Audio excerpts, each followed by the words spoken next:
CPIM পোৰাগাঁও ভেটুমৰী আৰু বগৰীগুৰি শাখাই বগৰীগুৰি পাথাৰ পঞ্চায়তৰ আজি শতাধিক মানুহে সমবেত হৈ খণ্ড উন্নয়ন বিষয়াৰ কাৰ্যালয়ত আমি বিক্ষোভ আন্দোলন সংগঠিত কৰিছোঁ। এই কাৰণেই কৰিছোঁ, আমি লক্ষ্য কৰিছোঁ যে PMAY ঘৰৰ অধীনৰ বহুত মানুহে জব কাৰ্ডৰ বকেয়া টকা পোৱা নাই। এই টকা অতি শীঘ্ৰে আদায় দিব লাগে। ৰেচন কাৰ্ড থকা প্ৰতিজন মানুহক অৰুণোদয় আঁচনিত নাম অন্তৰ্ভুক্ত কৰিব লাগে। তাৰ পিছত হৈছে আৱাস প্লাছৰ যিখন তালিকা হৈছে জিঅ' টেগ কৰাৰ মাজেদি, সেই তালিকাত যোগ্য হিতাধিকাৰীত নাম অন্তৰ্ভুক্ত কৰিব লাগে। আৰু তাৰ লগে লগে আমি অন্য চৰকাৰী দৰিদ্ৰ সীমাৰেখাৰ তলত বসবাস কৰা সকলো লোকক চৰকাৰী লেট্ৰিন দিয়াৰ ব্যৱস্থা কৰিব লাগে, চৰকাৰী শৌচালয় দিয়াৰ ব্যৱস্থা কৰিব লাগে।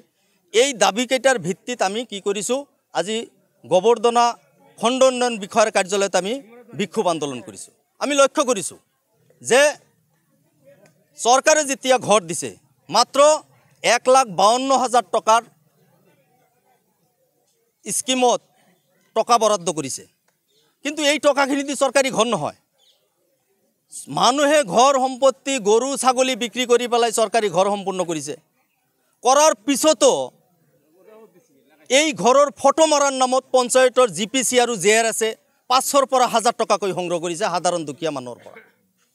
এই ভুক্তভোগী জনতাই এই দাবী তেওঁলোকে উত্থাপন কৰিছে, এই অসুবিধাটো তেওঁলোকে উত্থাপন কৰিছে। আজি ক্ষোভিত হৈ পেলাই এই জনসাধাৰণখিনি আজি খণ্ড উন্নয়ন বিষয়াৰ কাৰ্যালয়ত এই বিক্ষোভ আন্দোলনত সমবেত হৈছে।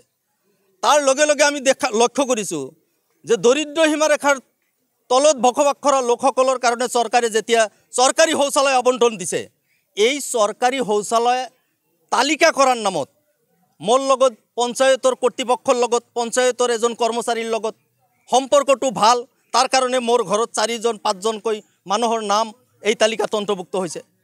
সাধাৰণ দুখীয়া মানুহসকলৰ পঞ্চায়তৰ কৰ্মচাৰীসকলৰ লগত সম্পৰ্কটো ভাল নহয়।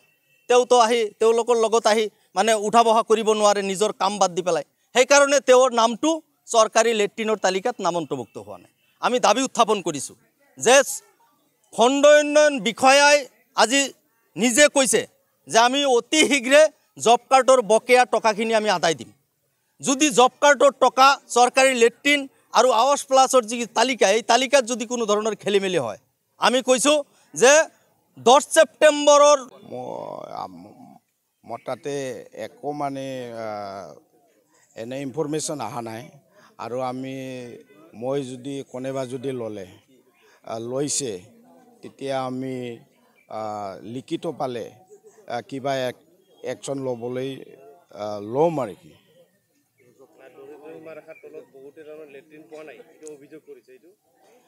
লেট্ৰিনটো আমাৰ কথা নহয়, এইটো PC ডিপাৰ্টমেণ্টৰ পৰা হয়।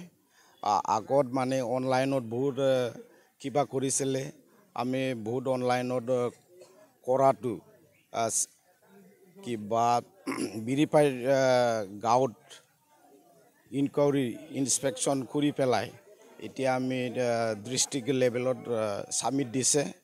আকৌ আৰু তো একবাৰে মানে যিমানখিনি কিবা দিব সেইও মানে নাপাব, ষ্টেপ বাই ষ্টেপ এইটো মানে পাব আৰু কি। সকলোৱে